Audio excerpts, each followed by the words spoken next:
I don't fucking get it. It's the first thing he wrote. I don't know what you mean by owning it. What does that mean?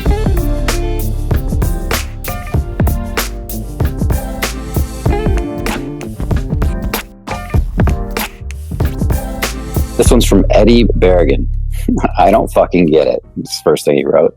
So being nervous isn't the problem, but I don't know what you mean by owning it. What does that mean? Talking to her is already a huge step of courage. You saying being nervous is unattractive, but you say it's fine as long as you break through it.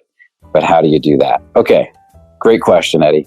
And I understand a lot of people get confused by this. And it's a very easy thing to get confused by.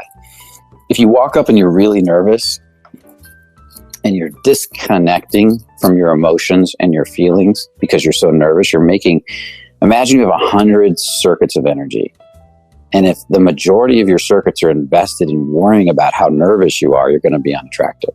If you have 100 circuits of energy and your body's feeling nervous, but you disconnect from that and you move the majority, let's say 51% of those circuits towards enjoying her and the moment you two have together, even while you're nervous, then that's going to start to move in your direction. This is kind of like an image to help you get it. So if I'm walking up and I'm like, hi, I just wanted to say hi. What's your name? I want to meet you. And there's a sense of me pulling back and tentativeness, nervousness. Let's see if I can mimic this one guy. I'm trying to do something, make something up. So I literally saw this guy in New York. And I always think of him when I think about this because he was looking at these two Asian girls for a while. And I saw him looking from his table at these two Asian girls that were giggling and laughing and being really feminine. And I knew he wanted to talk to them. And then he got up to approach and I started to watch. And I was sitting there with Dave. We were both watching. He walks over and he does it like this. Really nice guy. Okay. But too nice. So you could tell he was a nice guy, not a bad guy. And he walks over and he's like, hi, ladies. How you doing? I was just sitting over there. I don't mean to bother you. Do you see this? You feel me pulling back right now? So I don't mean to bother you. I just hope you're having a good time. I just want, you two ladies you feel the nervousness and the anxiety and the fear. And he's keeping this distance and apologizing for being attracted to them already through this half turned away energy, this slight nervousness. And then he's like trying to act cool, leaning, and he can't feel his body well because he's thinking so much. So he's like leaning against something. Yeah. And he's kind of up here. That energy right there told the women everything they needed to know. His even though he was trying to play cool, his nervousness was owning him. Now imagine he comes over, and I'm going to give you another example. He comes over, I'm going to give you two more examples. He comes over and he says, hi ladies, my name is Brian, and I was just sitting over there, and honestly, I'm really nervous right now. But, and he just stays right in the tension. He doesn't run from the tension because he's nervous. He says, I'm nervous, but I'm going to step into the tension anyways and say, I'm here to meet you. And he might even be shaking a little bit. You know what? You guys make me really nervous. You're such beautiful ladies, but I really had to come over and meet you. Now he's owning being attracted to them. His body might be shaking. He might want to turn away, but he doesn't. He gets into the tension. He feels the tension. He doesn't apologize for it. So all this stuff goes on. And now I'm going to give you another real world example.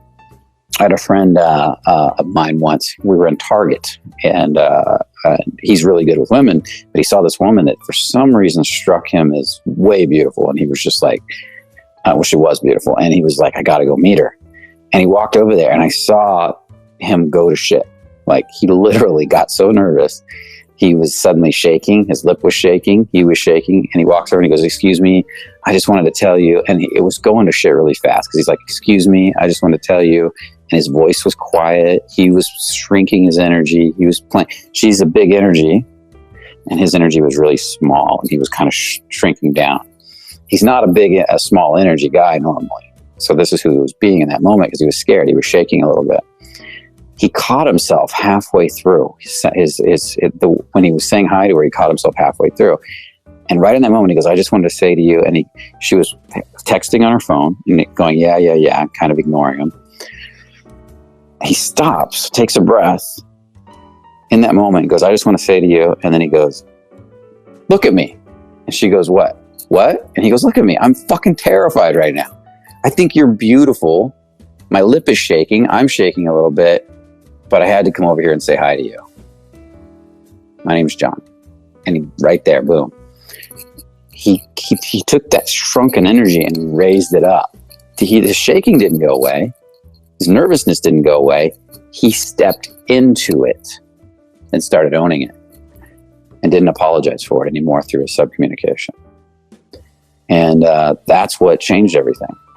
And then next thing you know, she put her phone away. She started talking to him. They traded phone numbers. She actually liked him. I believe they went out on a date. I'd have to go back and check, but it went really well, at least that communication from that point forward. So hopefully that explains exactly your question. I'm trying to use real world examples. Maybe one of these days we can do one of these where we actually bring in a model and I demonstrate some of this with the model. Might be another way to do it too. Where we go through these questions.